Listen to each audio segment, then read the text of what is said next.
para você fechar os seus olhos. Eu te convido a invocar a presença do nosso Deus aqui nesse lugar, nessa hora. Que o Espírito Santo de Deus, Ele tenha liberdade de fluir aqui nessa hora. Que Ele possa passear livremente em nosso meio. Tu és muito bem-vindo, Senhor Jesus. A Tua Majestade Santa é o que nós invocamos e ansiamos aqui nesse lugar, Senhor. Vem com toda a Tua glória. Despedaça e faz cair por terra, Senhor, todo o jugo, todos os grilhões, todas as cadeias. Meu Deus, nessa hora vem com a Tua glória sobre nós. Manifesta o Teu poder em nosso meio. Nós queremos experimentar e sentir desse sobrenatural do Senhor Jesus. Aqueles, Senhor, que estão assistindo das suas casas, que o Senhor possa invadir, Senhor, os seus lares. Que o Senhor possa abençoar, meu Deus, as nossas famílias. Abençoa, Senhor, o Teu povo.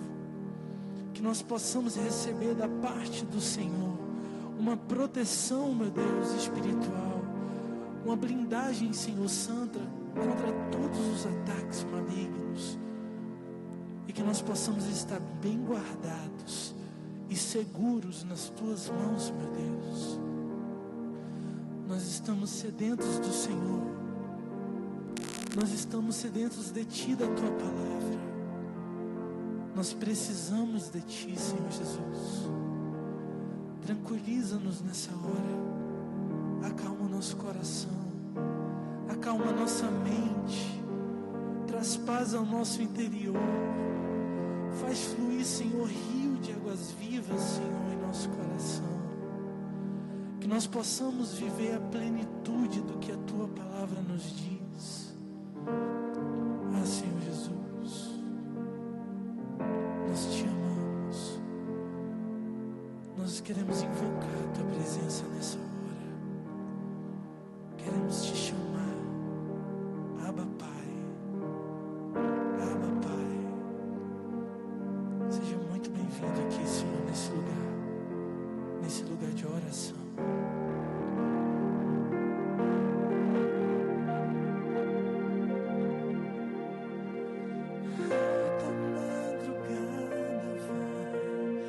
Já estou deitado, mas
estás comigo, eu posso clamar. Eu acredito que eu não vou naufragar.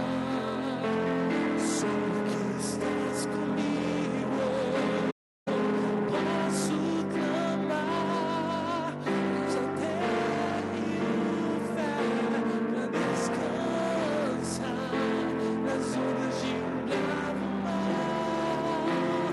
Sim, eu posso clamar. Mestre, vem me ajudar.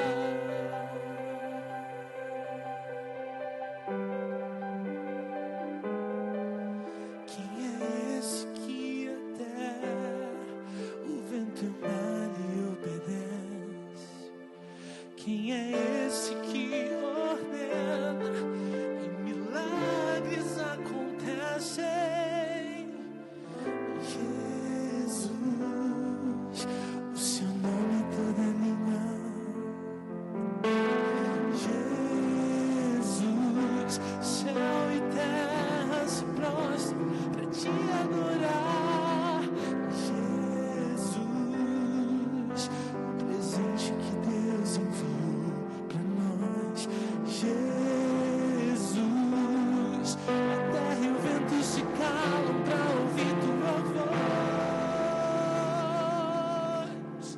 Posso clamar, eu acredito que eu não vou naufragar.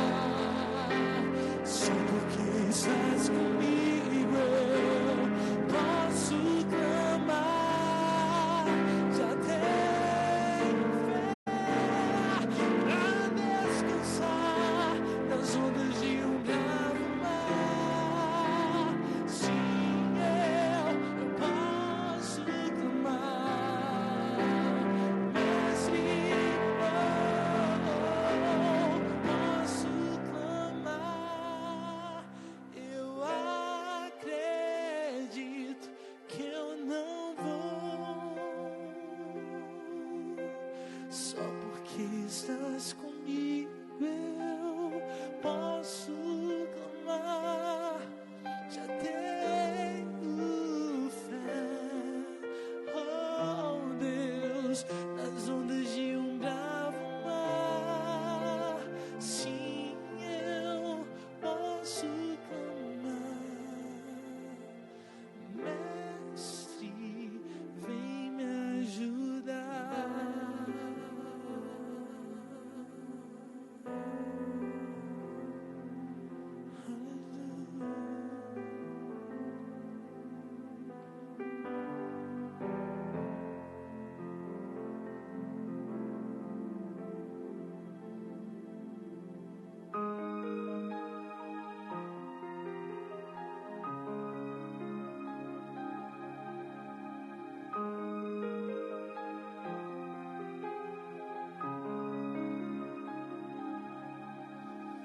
Meu Jesus maravilhoso, és minha inspiração a prosseguir. E mesmo quando tudo não vai bem, eu continuo olhando para ti, pois sei que tu tens o melhor pra mim. Há um segredo no teu coração, ó, dai-me forças pra continuar, guardando tua promessa em coração. Fim, meu Deus, está o meu coração. Mas serão para regar a minha fé e consolar meu coração. Pois os que choram aos pés da cruz, clamando em nome de Jesus, alcançará de ti, Senhor, misericórdia, graça e luz.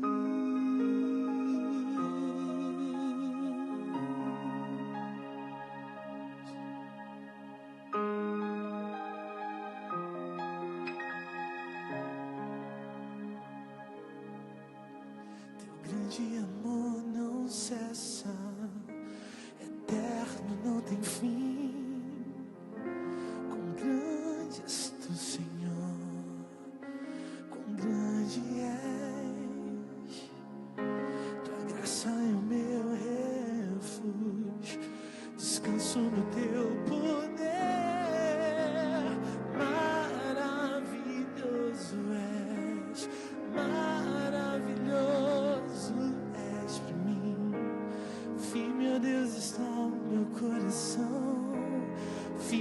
nas promessas do Senhor, eu continuo olhando para ti, e assim eu sei que posso prosseguir. E mesmo quando eu chorar, as minhas lágrimas serão para regar a minha fé e consolar meu coração. Pois os que choram aos pés da cruz, clamando em nome de Jesus, alcançará de ti, Senhor, misericórdia. Firme a Deus está o meu coração, firme nas promessas do Senhor, eu continuo olhando para ti.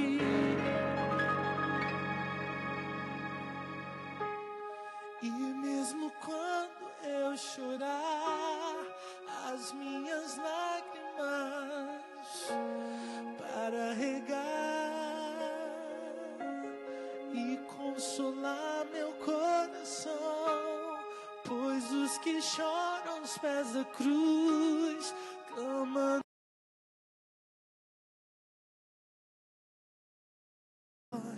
graça e luz.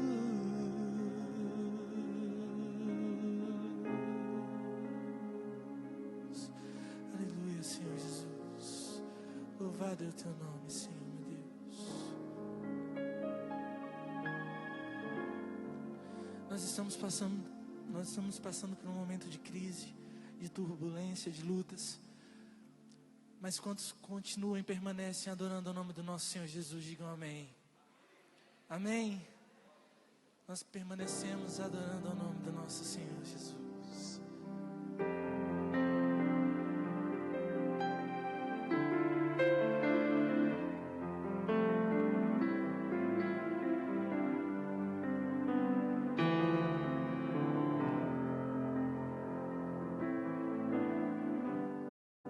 Canta assim, olha. Seja qual for o teu problema, amigo, eu te convido a adorar comigo, porque toda vez que um louvor alcança o trono do Senhor, um terremoto vem anunciar que sempre vale a pena adorar. É verdade, a prisão não é eterna, ela vai passar. Creia nisso. E quem crê jamais desiste de cantar, porque toda vez que uma canção é transformada em oração, um terremoto vem anunciar que sempre vale a pena adorar. Um terremoto vai acontecer aqui, e as cadeias que me cercam vão cair. Quando não há o que fazer, é muito forte a minha dor, eu levanto as mãos pros céus e louvo ao Senhor. À meia-noite cantarei uma canção tão alto que os prisioneiros ouvirão. Um terremoto vai acontecer, meu inimigo vai ceder, porque não há cadeias onde há adoração.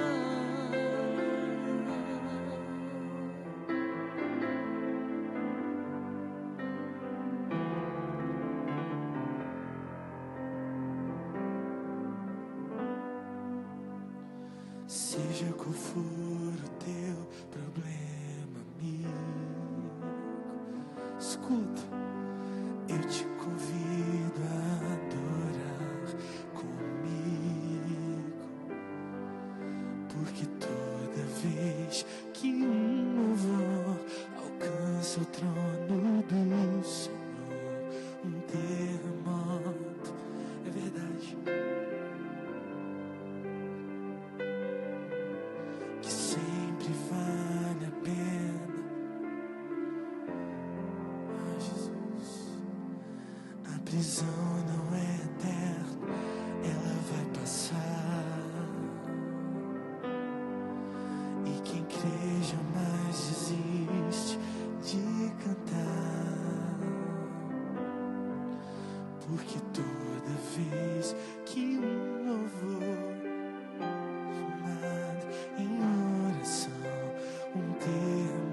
porque não há cadeias onde há adoração.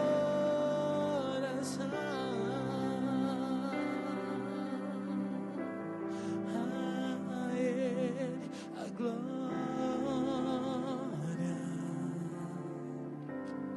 a Ele a glória,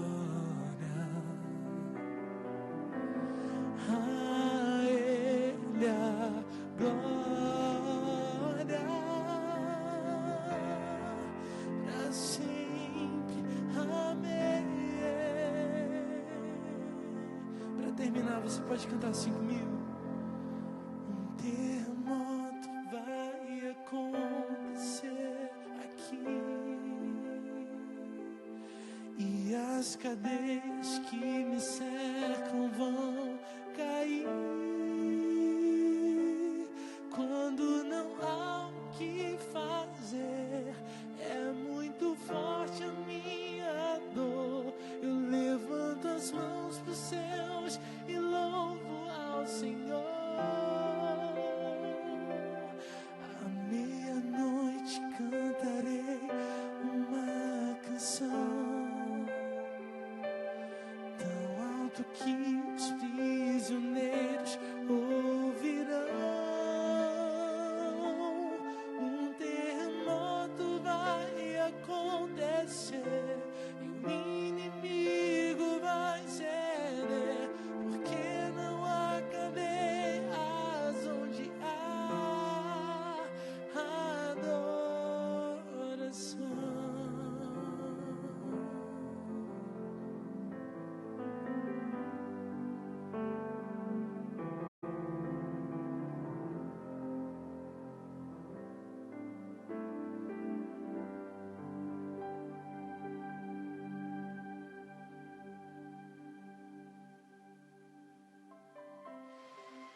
A graça e a paz, amados. Amém? Deus é tão bom, maravilhoso. E é por isso que Ele nos permitiu estar aqui hoje na sua casa, para louvar e engrandecer o nome do Senhor.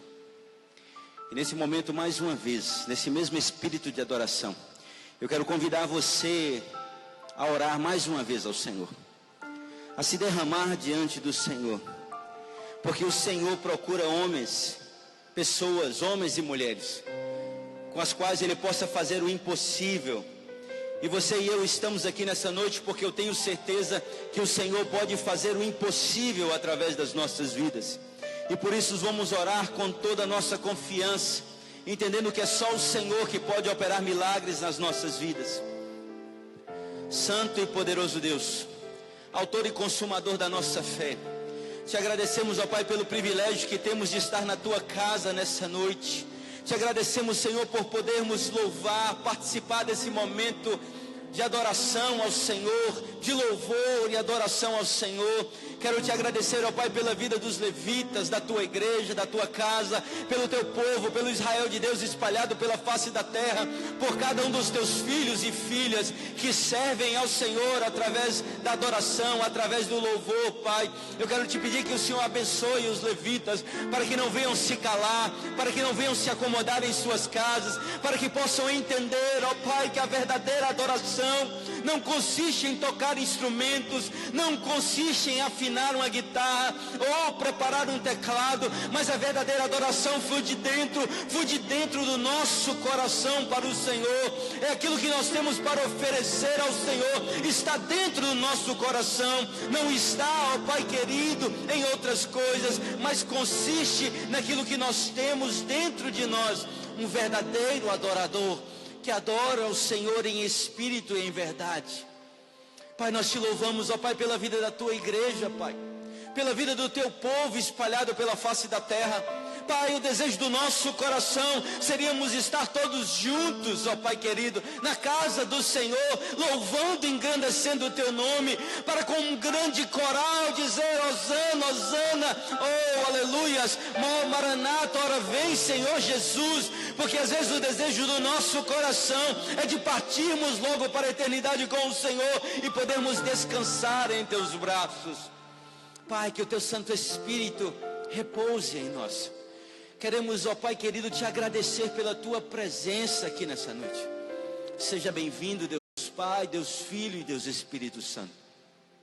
Que o Senhor ministre aos nossos corações, que o Senhor sussurre aos nossos ouvidos, que o Senhor possa fazer com que a tua voz, ó Pai, ecoe dentro de cada um de nós, para que possamos ser impactados pela tua palavra e pelo teu evangelho, ó Pai. Ministra, ó Deus, aos nossos corações. Te pedimos, ó Pai, mais uma vez, por aqueles que estão sofrendo, que estão no leito do hospital, por aqueles que foram vitimados já pela Covid-19. Te pedimos, ó Pai querido, pelo teu povo que às vezes está amedrontado, sofrendo, cabisbaixo, desanimado, por ainda aqueles que perderam o emprego durante esta semana, Pai querido, porque o comércio está todo fechado. As pessoas e o governo decretou quarentena, mas nós queríamos te pedir, ó Pai, que o Senhor venha consolar os nossos corações, derramar a tua paz sobre cada um de nós, e que teu Santo Espírito repouse sobre nós, no doce e eterno nome de Jesus, o nosso Salvador. É que nós lhe damos glória, honra, louvor, majestade, pelos séculos dos séculos, no nome de Jesus, amém e amém. Podeis levantar, amados.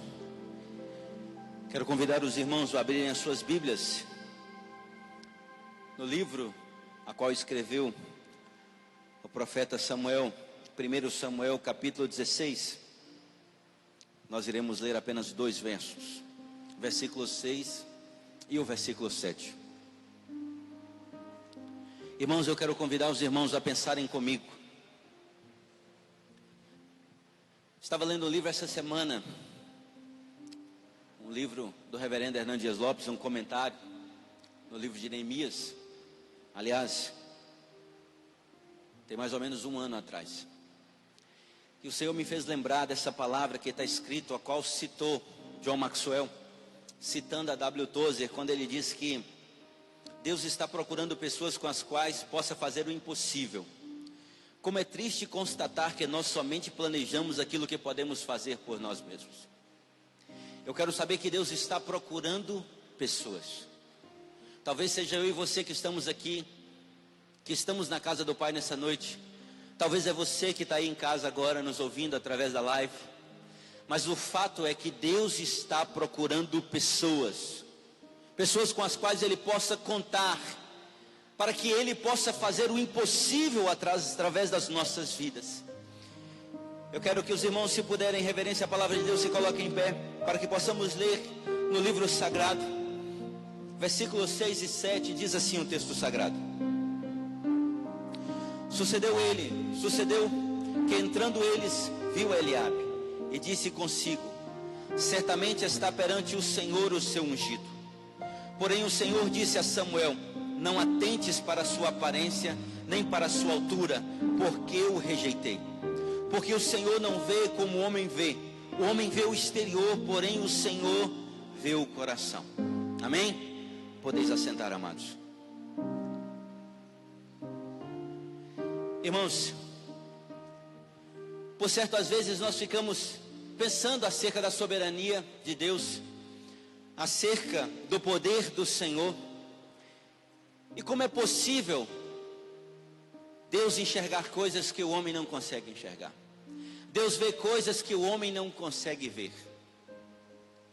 Às vezes nós não entendemos os planos de Deus, porque por certo os planos de Deus, assim como disse Jó, nenhum dos teus planos podem ser frustrados. Mas para que possamos entender exatamente o que estava acontecendo aqui,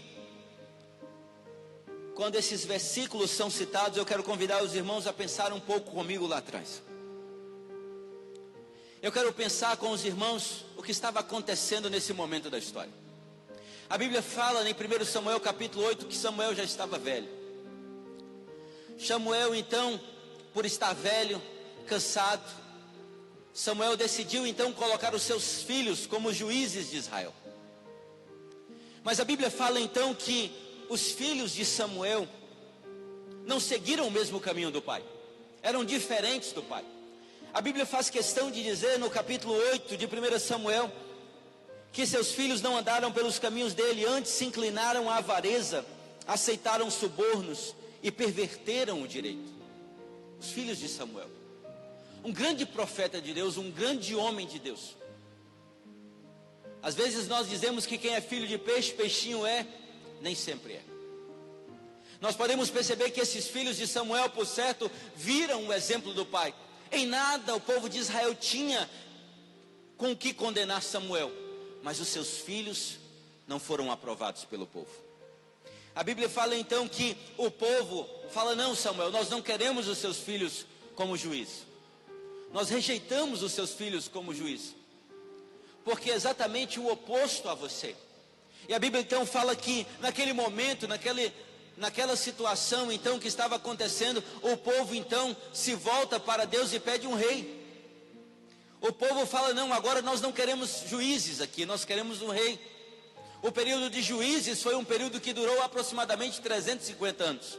Começou por volta do ano de 1350 a 1400 antes de Cristo e durou por volta do período de até 1050 antes de Cristo, que quando Saul foi consagrado rei. E aí nós percebemos então na história que o povo pediu um rei. O povo queria um rei. O povo queria então um rei e fez questão de dizer: nós queremos ter um rei como tem as outras nações. E aí o Senhor disse a Samuel: Samuel, faça o que o povo quiser. Dê ao povo um rei. Conceda ao povo um rei. A Bíblia fala que aquilo entristeceu o coração de Samuel, mas ainda assim foi uma ordem de Deus. Deus determinou. E então nós percebemos que no capítulo 10 de 1 Samuel, Samuel então consagra Saul como rei. Nasce então ali por...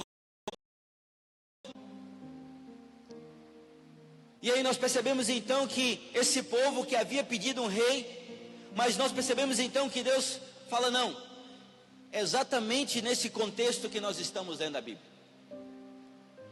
Em 1 Samuel capítulo 16, a Bíblia fala que Deus manda então Samuel ir até a casa de Jessé e ali procurar alguém para ungir rei. Esse alguém todos nós sabemos que era Davi, mas a Bíblia fala então que Samuel foi até ali à procura de um homem que Deus já sabia quem era, um homem que Deus já conhecia o seu caráter, a sua integridade, um homem que Deus já havia sondado o seu coração.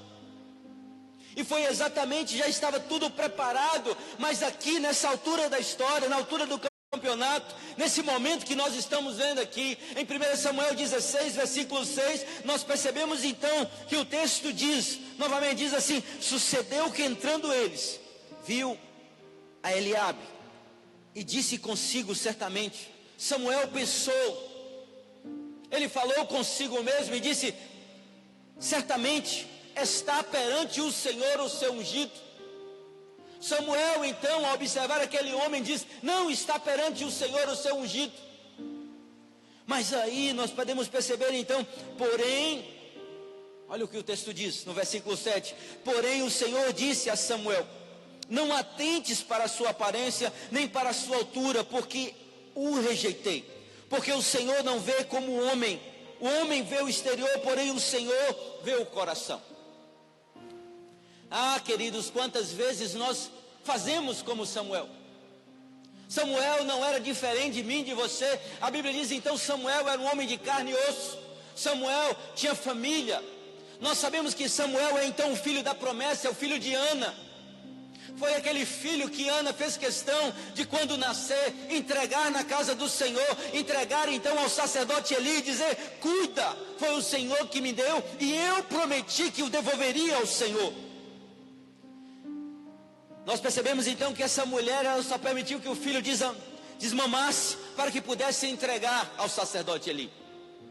Samuel então, um homem experimentado, um homem que era profeta, sacerdote, que era juiz de Israel, mas ainda assim ele olhava a aparência. Eu quero dizer para você a primeira coisa: não fique preocupado se você costuma olhar a aparência. Até Samuel errou. Imagine eu e você. Quantas vezes erramos porque olhamos a aparência? E aqui aconteceu para que nós pudéssemos entender, e Deus sempre permitiu, através da sua escritura inspirada, para que nós pudéssemos ter algo palpável, algo de concreto, para que nós, abrindo a palavra de Deus, pudéssemos conhecer tudo aquilo que está escrito. E eu quero que os irmãos pensem, Primeira coisa, o homem vê a aparência. O texto é bem claro. O homem olha a aparência. O homem faz questão de olhar a aparência. No capítulo 9 de 1 Samuel, só para que os irmãos possam entender, o texto vai deixar claro que Saul, assim como diz aqui, no capítulo 9, no versículo 1, havia um homem de Benjamim, cujo nome era Quis, filho de Abiel, filho de Zeror, filho de Becorate, filho de Afias, benjamita, homem de bens.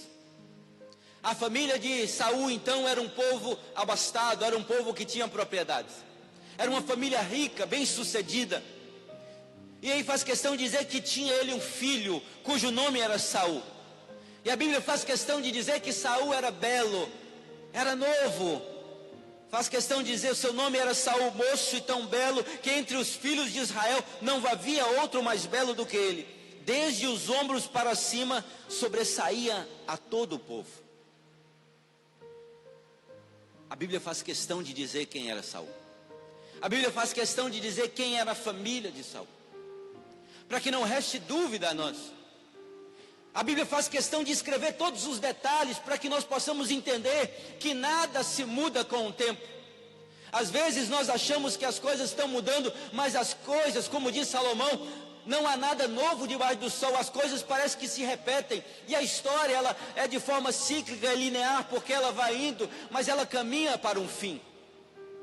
E aqui nós percebemos então que o homem vê a aparência, e o que nós observamos quando nós olhamos para alguém? Nós observamos então, na sua aparência, nós olhamos logo o quê? A roupa.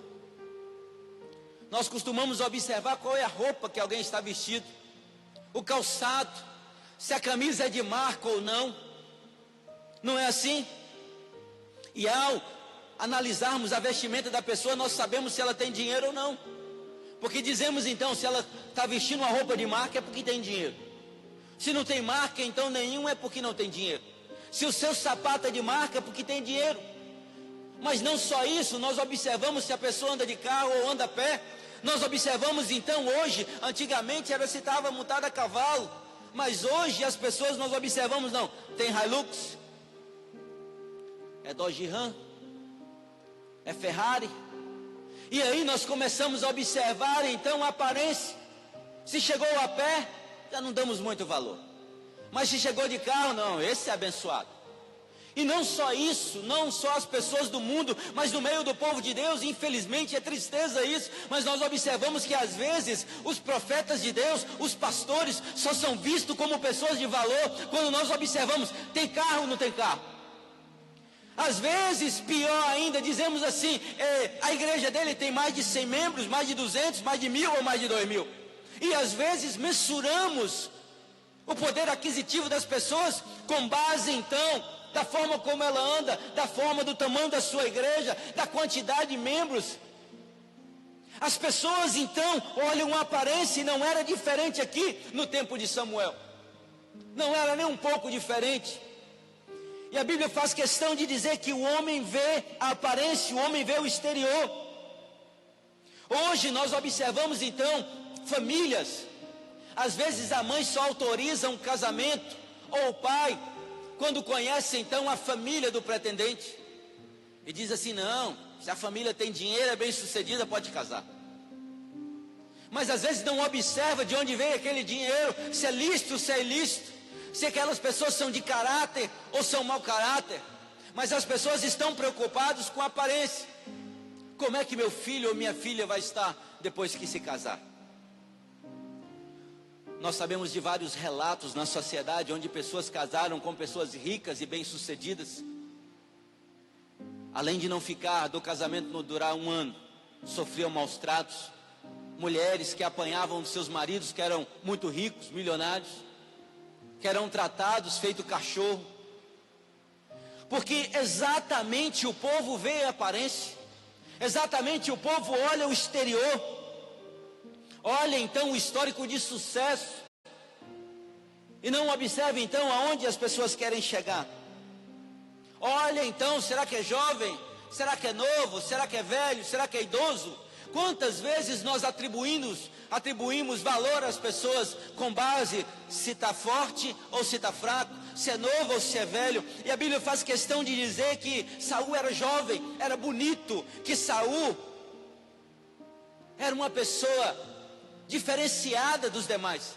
Faz questão de citar até mesmo que em Israel, dos ombros para cima, não havia ninguém maior do que Saul. E dizia: não, é um guerreiro. Esse é o rei que nós queremos para Israel. Esse é o líder que Israel precisa. E quantas vezes nós baseamos também assim a nossa vida no dia a dia? Escolhemos as pessoas com base na aparência. Às vezes escolhemos os nossos amigos com base na aparência e desprezamos o conselho dos anciãos. Desprezamos o conselho dos sábios, dos idosos, daqueles que já viveram mais que nós, que tem muito mais a nos ensinar. Porque o povo olha a aparência. Eu quero dizer para você que Deus não está preocupado com o seu dinheiro.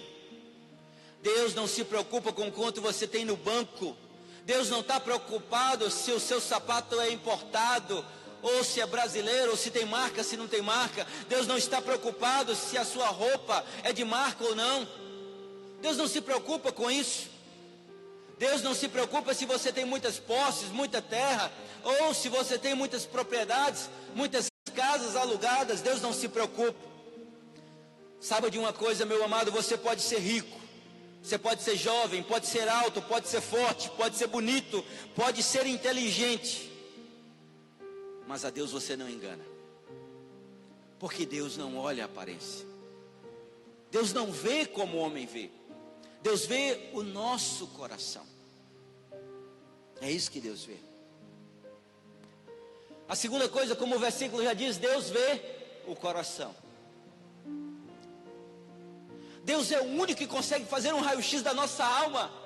Eu fico impressionado porque às vezes as pessoas conseguem enganar os outros. As pessoas conseguem rir quando deveriam chorar. As pessoas conseguem chorar quando deveriam estar sorrindo. Mas Deus consegue ver o teu coração. Deus consegue fazer uma leitura da tua alma.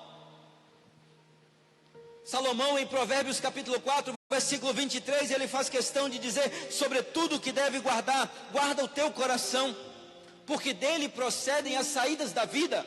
Guarda o coração. É muito interessante, amados, porque se nós pensarmos no coração apenas como um órgão que trabalha dentro do nosso corpo, como um músculo que trabalha dentro do nosso corpo, e nós pensamos então que a função desse coração é bombear, fazer o sangue circular, fazer o sangue girar em nosso corpo. O sangue é a vida. O coração é um músculo, mas às vezes muitas pessoas morrem de infarto. Por quê? Porque o coração, as veias já estão entupidas. O sangue, por certo, talvez já coagulou ali, já não consegue mais circular. Porque as pessoas não estão guardando o coração. Sabe, existem pessoas que vêm para a igreja, que vêm para a casa do Senhor, e aí acha que adoração é... Não, eu sou adorador. Acham que adoração é simplesmente tocar um instrumento. Acha que adoração é cantar. Às vezes tem problemas com todo mundo, mas não conseguem se relacionar com Deus. Às vezes reclamam de tudo. Tem pessoas que são assim, mas quando na realidade o objeto, aquilo que elas deveriam apresentar a Deus, não é a música, não é o instrumento, mas é o coração. Quando você vier para a igreja, você tem que trazer para a igreja um coração de adorador. Você tem que trazer para a igreja uma oferta ao Senhor. Você tem que trazer para a igreja um coração puro ao Senhor. Você tem que trazer para a igreja um coração saudável ao Senhor. Você não pode trazer um coração doente para o templo. Sabe por quê? Porque às vezes você vai se perguntar quando o culto acabar: hoje foi uma bênção, eu senti alguma coisa extraordinária hoje. Às vezes você vai dizer: não, foi bem. Mas quando você saiu da porta, você vai perceber que você continua vazio. Você vai perceber que você continua fraco.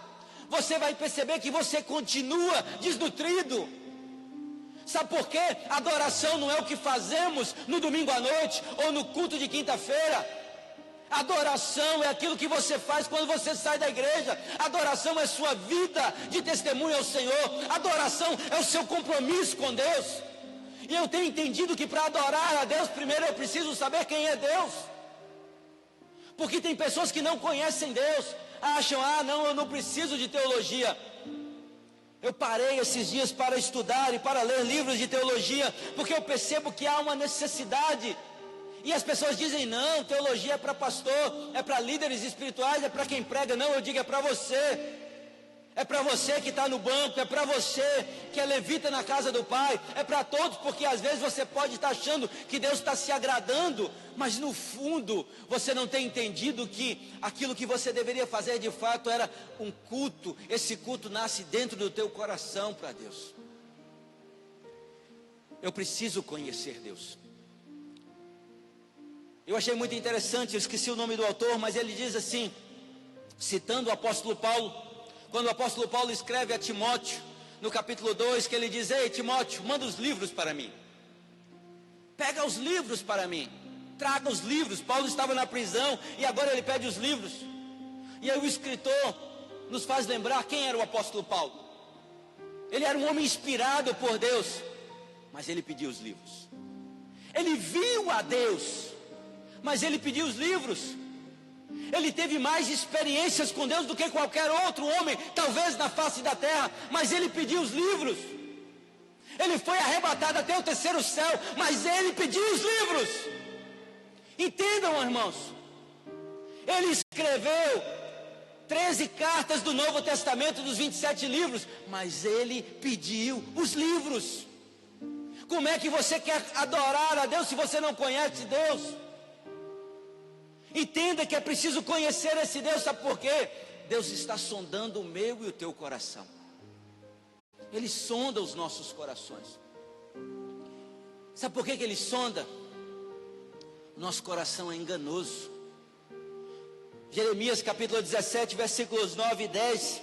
Todos nós conhecemos esse texto.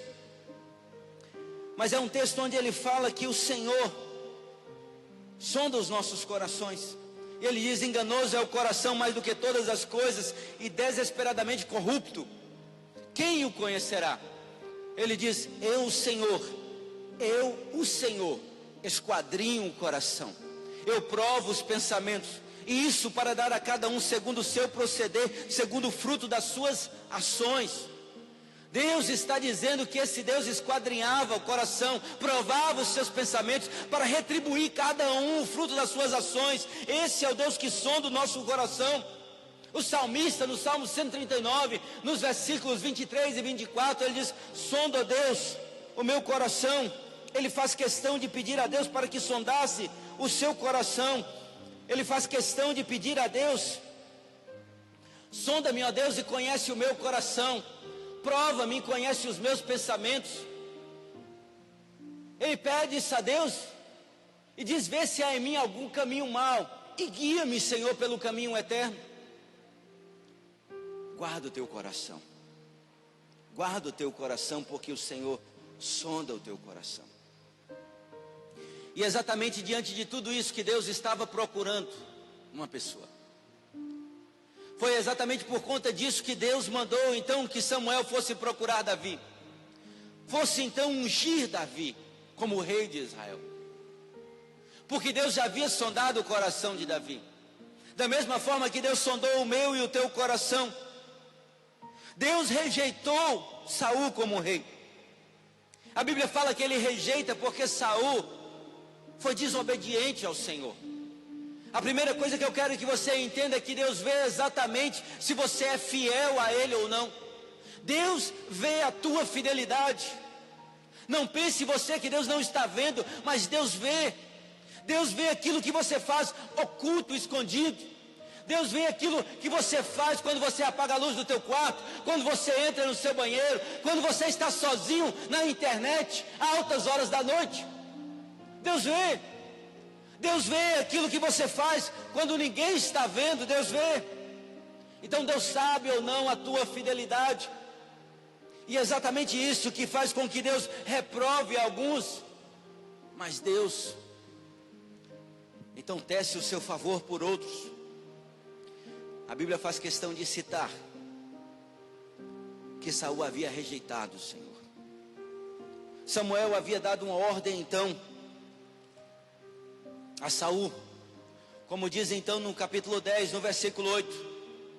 Samuel disse a Saul: tu porém descerás adiante de mim a Gilgal, e eis que eu descerei a ti para sacrificar holocaustos e para apresentar ofertas pacíficas. 7 dias esperarás até que eu venha ter contigo e te declare o que hás de fazer. Essa foi a ordem de Samuel a Saul. Mas só que acontece no capítulo 13, nós percebemos então que Saul não esperou Samuel chegar. A Bíblia fala no capítulo 13, no versículo 8: esperou Saul 7 dias, segundo o prazo determinado por Samuel. Não vindo, porém, Samuel a Gilgal, o povo se foi espalhando dali. Então disse Saul: trazei-me aqui o holocausto e ofertas pacíficas. E ofereceu o holocausto. Mal acabara ele de oferecer o holocausto, eis que chega Samuel. Saul saiu-lhe ao encontro para o saudar. Samuel perguntou: o que fizeste? Respondeu Saul: vendo que o povo se ia espalhando daqui, e que tu não vinhas nos dias aprazados, e que os filisteus já se tinham ajuntado em Micmas, eu disse comigo: agora descerão os filisteus contra mim a Gilgal, e ainda não obtive a benevolência do Senhor, e forçado pelas circunstâncias, ofereci holocausto. A ordem era clara: não ofereça holocaustos, espere a minha chegada. Samuel foi ungido rei, mas não era sacerdote, não era profeta. Ele não poderia oferecer nenhum tipo de sacrifício, nenhum tipo de oferta pacífica ao Senhor. Mas a Bíblia fala que ele fez. E todas as vezes existem pessoas assim, que quando você pergunta por que fez, ele diz assim: porque o povo.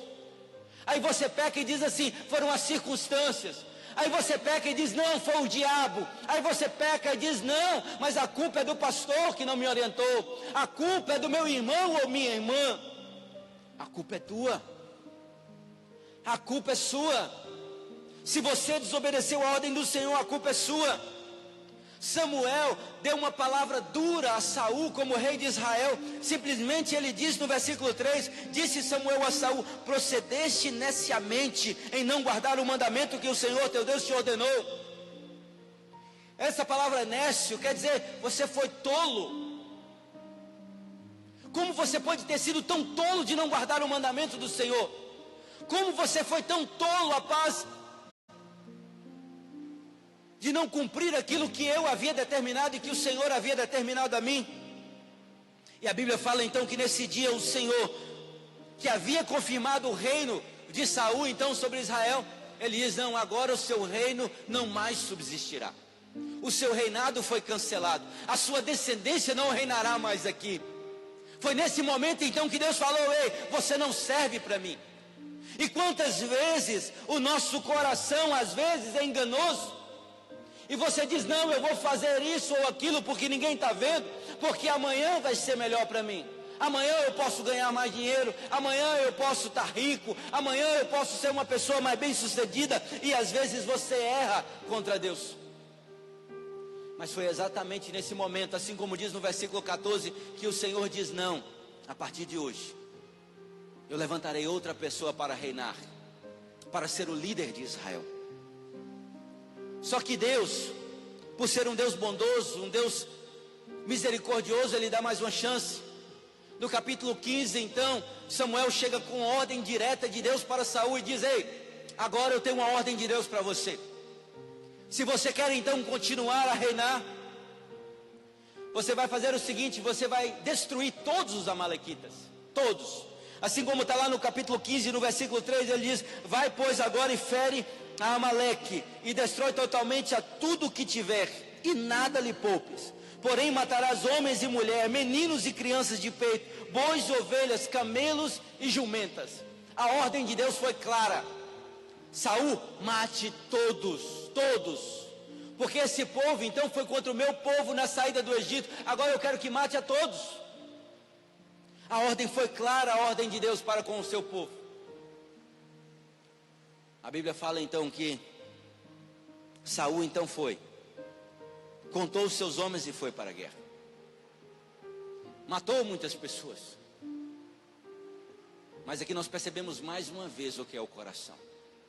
E a Bíblia nos fala e nos lembra lá em Mateus, no capítulo 6, no versículo 21. O texto de Mateus é muito simples, porque ele diz: aonde estiver o teu coração, onde estiver o vosso tesouro, aí estará o teu coração. Aonde estava o coração de Saul? Nas riquezas, nos bens.